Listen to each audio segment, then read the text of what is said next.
महादेव दोस्तों, आज की इस वीडियो में हम पंडित प्रदीप मिश्रा जी के द्वारा बताए गए इस उपाय के बारे में जानेंगे, उनकी ही अपनी आवाज में। जिन बेटा बेटियों का विवाह नहीं होता उन बेटा बेटियों के लिए मान लो अगर कोई ग्रह ऐसे हो गए कि भाई संबंध टूट गया और संबंध टूटने के बाद तलाक हो गया, होने के बाद दूसरा विवाह ही नहीं हो रहा, संबंध टूटने के बाद मंगल विवाह दूसरा हो ही नहीं रहा,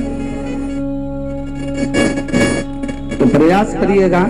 माँ जगतजननी जगदम्बा का हाथ इस तरह से रहता है, अपने दर्शन करोगे पार्वती मैया के शिव मंदिर में, तो पार्वती जी का हस्त कमल शंकर जी की साक्षी में हमेशा बंधा हुआ रहता है, शिव की साक्षी। महाराज प्रदोष काल में, प्रदोष के दिन, कभी भी किसी भी प्रदोष के दिन, वैसे तो मूल है इसमें सोम प्रदोष का वर्णन, सोमवार की जो प्रदोष पड़े उसका मूलता माना गया है, पर आप प्रयास करना कि किसी भी प्रदोष के दिन जिसका तलाक हो चुका हो, जिसका संबंध खराब हो चुका हो, संबंध हो ही नहीं रहा हो वापिस से, सोम प्रदोष के दिन जहां मां जगदम्बा का हस्त कमल बंधा रहता है और शंकर भगवान का शिवलिंग है। आप लोगों ने कथा सुनी होगी कि सबसे पहली यज्ञोपवीत संस्कार, सबसे पहला यज्ञोपवीत संस्कार किसका हुआ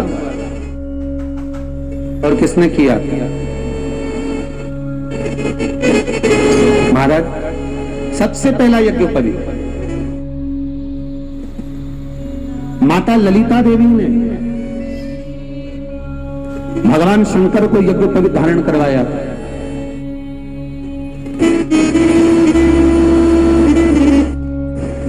मां ललिता देवी ने सूत्र बनाकर अपने हस्त कमल से भगवान शंकर के सम्मुख में बिठाकर भोलेनाथ जी के हस्त कमल से स्वतः सूत्र बनाया।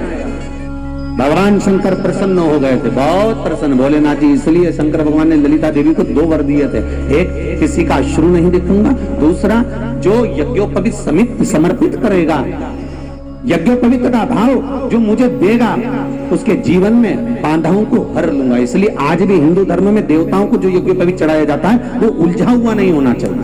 देवताओं को जो यज्ञोपवीत चढ़ता है उसको सुलझा कर चढ़ाया जाए, समर्पित करेगा। अब कई विद्वान ब्राह्मण ऐसा कैसे यज्ञोपवीत में हल्दी लगाकर छोड़वा देते हैं, परंतु वो उलझा हुआ रहता है, वो सुलझा हुआ अगर चढ़ाएगा तो जो जजमान पूजन कर रहा है, जो जजमान पूजन में लगा हुआ है, उसको पूर्ण फल की अनुभूति हो, पूर्ण फल का प्राप्ति हो और ब्राह्मण भी बंधन से मुक्त हो। ललिता देवी जी तो हमारे यहाँ भौम सोमवार का जो प्रदोष हो, उस प्रदोष के दिन जिसका मंगल विवाह नहीं हो रहा है, सारी तकलीफें झेल रहे हो, बहुत कष्टप्रद हो, तो माँ का जो हस्त कमल है उस हस्त कमल से लेकर शंकर भगवान के शिवलिंग तक एक कच्चे सूत की धार बनाई जाती है। महाराज 6 धार कच्चे सूत की बनाई जाती है। यहाँ शंकर भगवान का शिवलिंग है, यहाँ माता का हस्तकमल है, हस्तकमल से चालू होकर शिवलिंग, शिवलिंग से चालू होकर हस्तकमल, ऐसी 6 धार बनाई जाती है माता। और धार बनाकर उस धार पर माखन का लेपन किया जाता है भगवान शिव का। जैसा ललिता माता ने भगवान शंकर से वर प्राप्त करा था, उसी तरह फिर उस लेपन को लगाने के बाद उसको उतारकर उसी को लपेटकर शंकर भगवान पर उसको चढ़ा दिया जाता है, मात्र अपनी मंगल विवाह की कामना कर। अगर कोई कुंवारी अवस्था में कर रहा है तो उसमें हल्दी लगाए, और अगर कोई शादी होने के बाद, संबंध टूटने के बाद दूसरी शादी के लिए कर रहा है तो उसमें हल्दी ना लगाए, बस इतना अंतर रहता है। तब पार्वती ने गणेश को गोदी में बिठाकर कहा, लालन सुनो गणेश। गणेश जी बोलते, मां बोलो क्या बात है, सुन बेटा। संत बनना सरल, ब्रह्मचारी बनना सरल, तपस्वी बनना सरल, साधक बनना सरल, तपस्यावान बनना सरल है, गंगा के घाट पर बैठकर तप करना सरल है, नर्मदा सरयू यमुना के घाट पर बैठकर साधना करना सरल है, पर गणेश एक श्रेष्ठ गृहस्थी बनना कठिन है। ये स्वयं माता पार्वती श्री गणेश जी महाराज से कह रही। स्वयं माता पार्वती जी गणेश जी से निवेदन कर, बहुत कठिन है, बहुत कठिन। और आप सबसे निवेदन करूंगा, साधु सन्यासी तपस्वी साधक उपासक महात्मा जोगी ये सब बनना सरल है। घर छोड़ दो बाबा बन जाओ, सरल है। क्यों?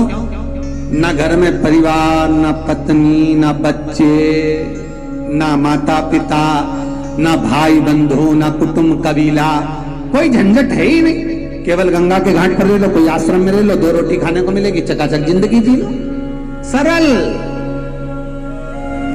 पर कठिन है परिवार में रहकर भगवत भजन करना, कठिन है परिवार में रहकर नाम स्मरण करना, कठिन है भगवत भजन में डूबना।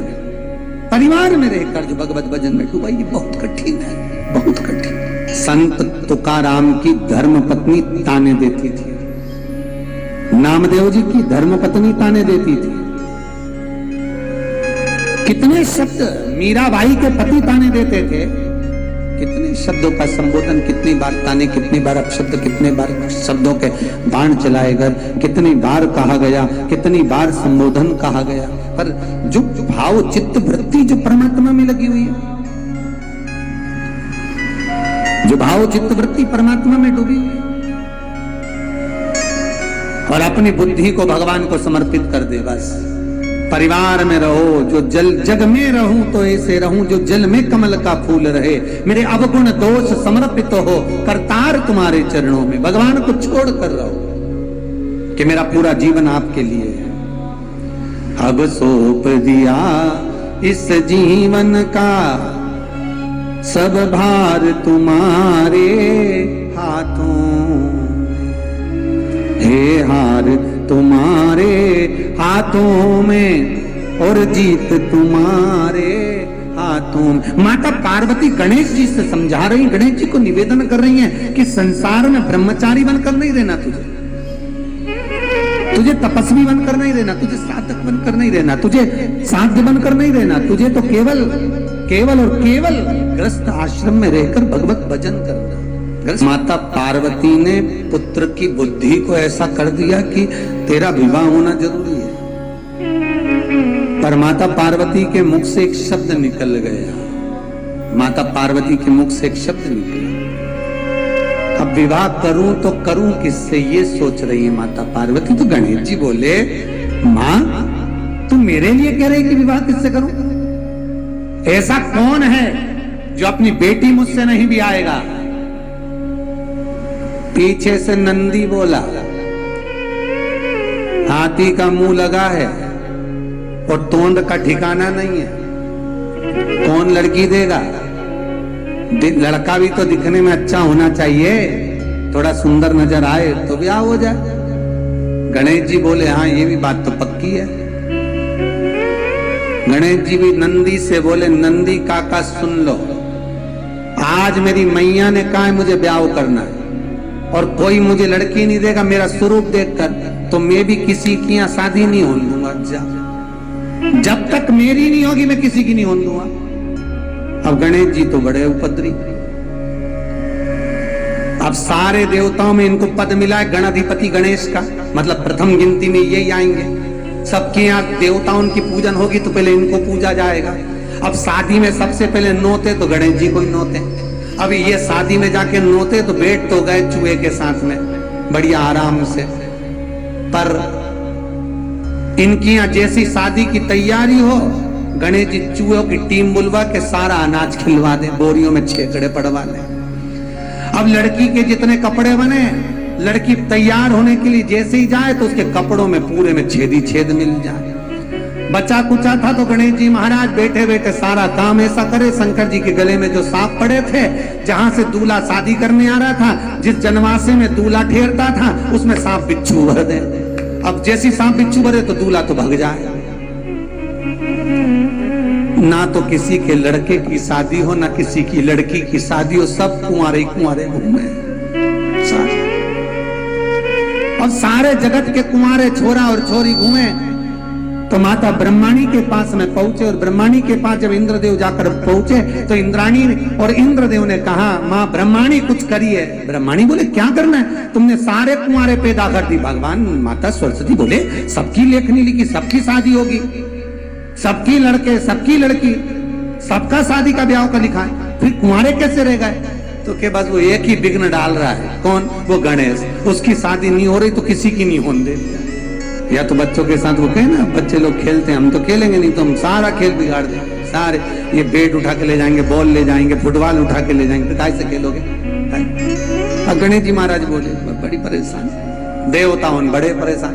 सारे देवता इकट्ठे होकर भगवान शंकर के पास गए। भोलेनाथ, भगवान शंकर बोले हुआ क्या, आपके छोरे को समझाओ, पुत्र को समझाओ। भगवान गणेश जी को बुलाया। गणेश इधर, हाँ पिताजी क्या कर रहा है। गणेश जी बोले कुछ नहीं, सबके यहाँ शुभ कार्य में जाता है। हाँ पिताजी खूब प्रेम से जाता हूँ। अच्छा, खाता पीता है। हाँ खूब बढ़िया, चकाचक लड्डू मोदक सब खाऊं। तो उनके घर में शादी क्यों नहीं होने देता। गणेश जी बोले मेरी नहीं होती, मैं काय कौन।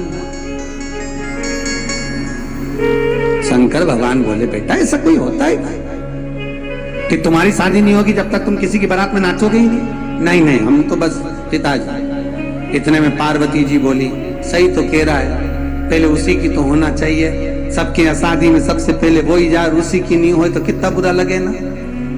आपको तो चिंता ही नहीं कि भगवान ब्याह करना छोड़ा उनका। शंकर भगवान ने नारद जी को बुलाया। देव ऋषि नारद इधर आओ। नारद जी बोले बोलो प्रभु, हमारे लड़के के लिए लड़की देख कर आओ। नारद जी मन में सोचे कि कार्तिकेय के लिए बोल रहे हैं क्योंकि कार्तिकेय बड़ा होगा तो उसको तो कोई भी लड़की दे देगा। इतने में शंकर जी बोले जा रहे हो पर एक बात सुन लो कि पहले शादी इसी की करना है, नहीं तो ये कार्तिकेय की भी नहीं होने देगा। शादी इसी की करना है। भगवान बोले ठीक है। बहुत ध्यान देना महाराज, बुधवार को अष्टमी पड़ रही है, दुर्वाष्टमी, गौरी अष्टमी, राधाष्टमी और बुधवार के दिन पड़ रही है। बहुत कम पड़ती है। निवेदन है आपसे, जिन लड़के और लड़की का विवाह नहीं होता हो, बुधवार के दिन जब अष्टमी पड़े, महाराज एक हाथ में हरी मूंग लेकर उसमें 7 दुर्वा हाथ में लेकर चंद्रमा के ऊपर से छत पर जाकर 7 बार उतार कर जो गणेश जी के मंदिर में विवाह की कामना कर कर चढ़ा देते हैं, शास्त्र कहता है उसका विवाह 4 महीने के अंदर पक्का हो जाता है। महाराज 4 से ज्यादा 6 महीना लगेगा और विवाह पक्का हो जाए। जिन लड़का लड़की का विवाह नहीं हुआ, बाल चंद्र का स्मरण करें, गणेश चंद्र का स्मरण करें। महाराज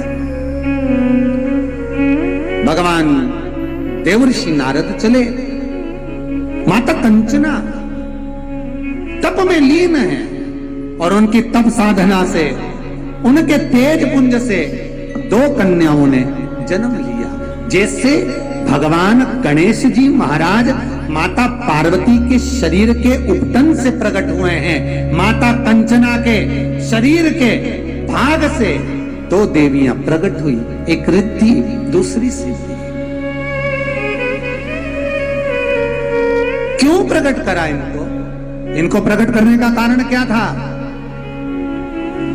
गणेश जी को प्रकट करने का कारण क्या था? कि असुरों के काम में विघ्न डालना है।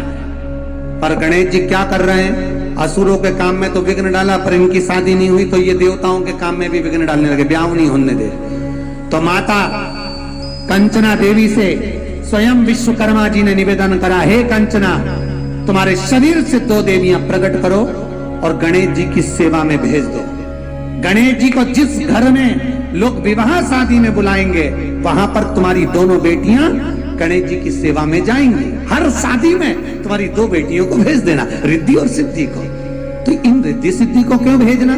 तो कंचना देवी जब गणेश जी अपने चूहों को, अपने गणों को आदेश करेंगे कि जाओ शादी में विघ्न डालो, तब तुम्हारी रिद्धि सिद्धि गणेश जी की ऐसी सेवा करे, ऐसी सेवा करे कि गणेश जी की दृष्टि काम बिगाड़ने में जाए ना, और तुम्हारी देवियां काम सवार दे। बस इतना सा काम तुम्हारी देवियों को करना। गणेश जी का जन्म हुआ था असुरों के कार्य में विघ्न डालने के लिए, देवताओं के कार्य में विघ्न डालने, शादी नहीं होने, रिद्धि सिद्धि का काम है कार्य को सफल करना। तो गणेश जी की सेवा में रिद्धि सिद्धि पहुंच गई। और जब गणेश जी की सेवा में रिद्धि सिद्धि पहुंची, अब गणेश जी महाराज रिद्धि सिद्धि कभी, जैसे ही गणेश जी महाराज अपने चूहे को पास में बुलाए कुछ बोलने के लिए, इतने में रिद्धि पहुंच जाए पंखा झेलने के लिए। इतने में सिद्धि आके बोले प्रभु क्या खाओगे? गणेश जी बोले मोदक। सिद्धि जाए मोदक लेने, इतने में रिद्धि चरण दबाए। रिद्धि चरण दबाए तो गणेश जी का ध्यान चूहों पे जाए नहीं, और जिसकी यहाँ शादी थी उसके मंगल ब्याह बड़े प्रेम से हो जाए। गणेश जी जब घर आए तो चूहे बोले प्रभु आज तो काम नहीं बिगाड़ा अपन। गणेश जी बोले ये रिद्धि सिद्धि बहुत चतुर है, ये काम नहीं बिगाड़ने दे रहे। कहां है रिद्धि सिद्धि? बुलाओ उनको। बुलाया रिद्धि सिद्धि को। गणेश जी ने कहा हे रिद्धि सिद्धि सुनो, मैं तुम्हें श्राप देता हूं। इतने में तो तुरंत कंचना देवी सामने प्रकट हो गई, और माता कंचना देवी आकर बोली प्रभु श्राप मत देना मेरी बेटी, इनको श्राप नहीं दीजिए। क्यों? किस लिए ना श्राप दूं मैं? कंचना कहती है प्रभु श्राप न दीजिए, मेरी बेटियां श्राप के योग्य नहीं है। ये तो देवताओं का हित कर रही हैं, ये तो देवताओं का कल्याण कर रही हैं, आप इनको श्राप ना दीजिएगा। प्रभु भगवान गणेश जी ने कहा कंचना देवी तुम्हारी इन बेटियों ने मेरे साथ गलत कर्म किया, मैं जहां पर विघ्न डालना चाहता हूं यहां बीच में आकर ये अपनी दृष्टि से अपनी सेवा से मुझे विचलित कर देती है।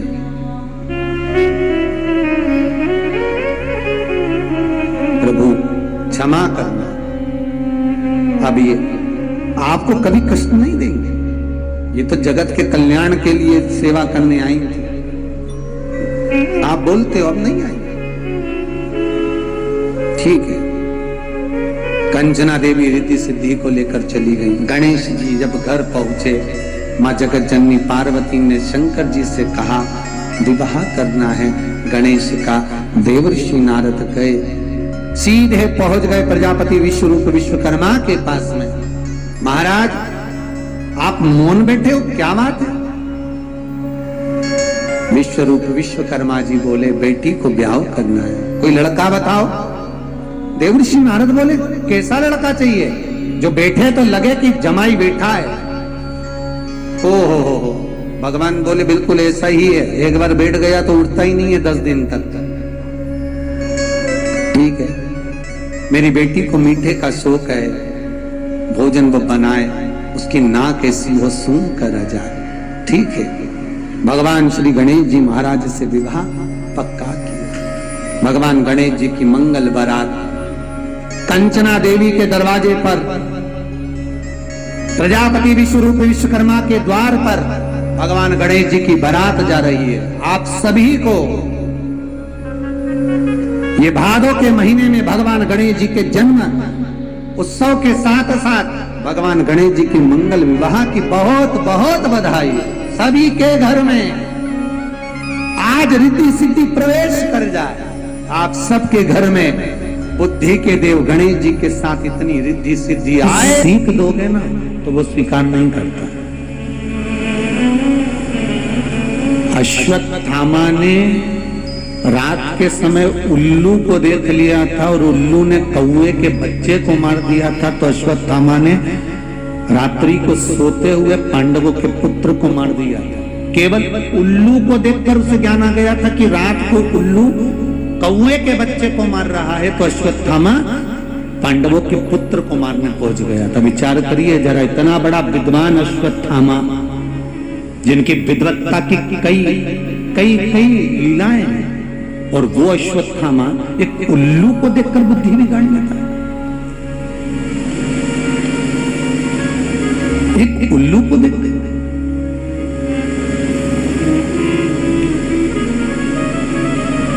अच्छी बात लोगों के दिमाग में कम बैठती है, बुरी बात होगी ना तो जल्दी बैठ जाती है। जैसे एक महाराज जी प्रवचन दे रहे थे, महाराज जी ने खूब सुंदर भागवत जी सुनाई, खूब सुंदर महाभारत सुनाई, खूब सुंदर गीता जी सुनाई।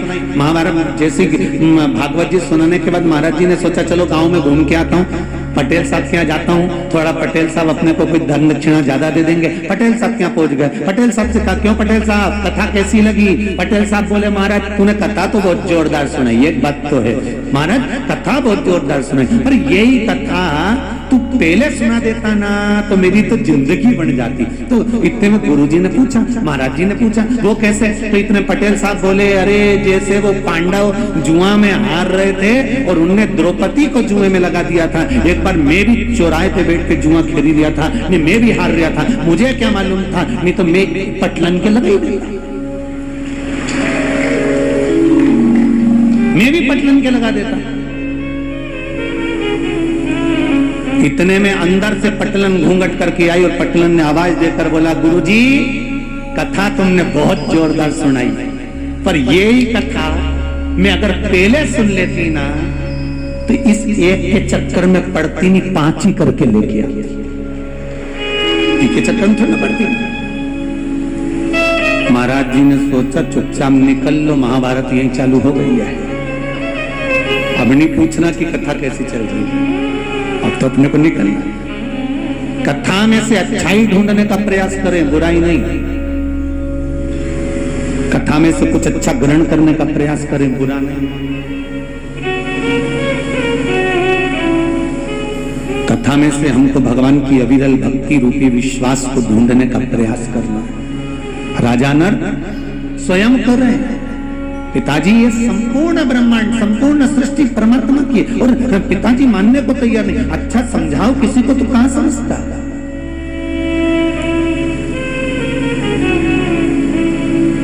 नहीं समझे।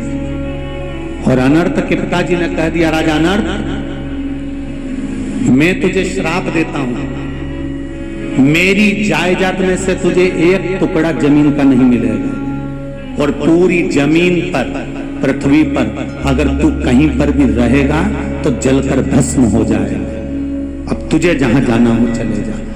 अनर्थ तो भागे और समुद्र के अंदर कूद गए, पानी में जाके खड़े हो। राजा अनर्थ पानी में जाकर खड़े।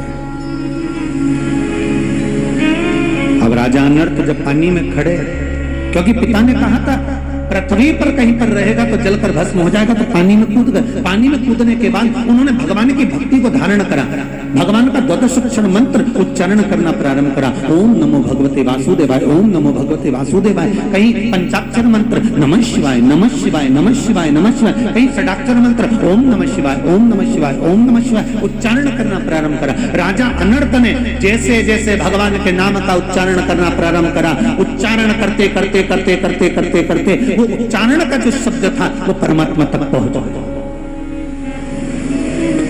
कई लोग कहते हैं गुरुजी हम भगवान को बुलाते हैं, हम भगवान को पुकारते हैं, तो हम भगवान को एक लोटा पानी चढ़ाते हैं, हम भगवान को बेलपत्र चढ़ाते हैं, हम शंकर का श्री शिवाय नमस्तुभ्यम मंत्र का जाप करते हैं, तो क्या भगवान सुनता है? आप शास्त्र उठाकर देखिए, सूरदास जी ने भगवान को पुकारा, भगवान आए। तुलसीदास जी ने भगवान को पुकारा, भगवान आए। मीराबाई ने भगवान को पुकारा, भगवान आए। कर्माबाई ने भगवान को पुकारा, भगवान आए। अगर एक साधारण से भाव से निर्मल मन सो मोहि पावा, आप निर्मल मन से जब मेरे परमात्मा को पुकारते हो तो तुम्हारी पुकार वो परमात्मा तक पहुंचती है और परमात्मा आपका कार्य सफल करता है। आप दिल से कहो तो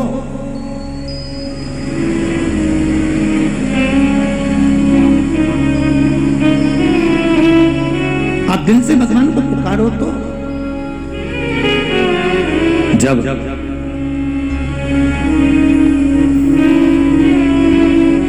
आप दिल से पुकारोगे तो वो दिल से सुनेगा।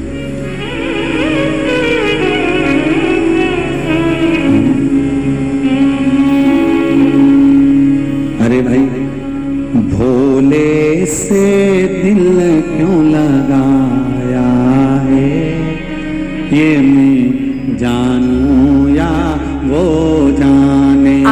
हमारी वीडियो अच्छी लगे तो हमारे चैनल को सब्सक्राइब करना ना भूलें।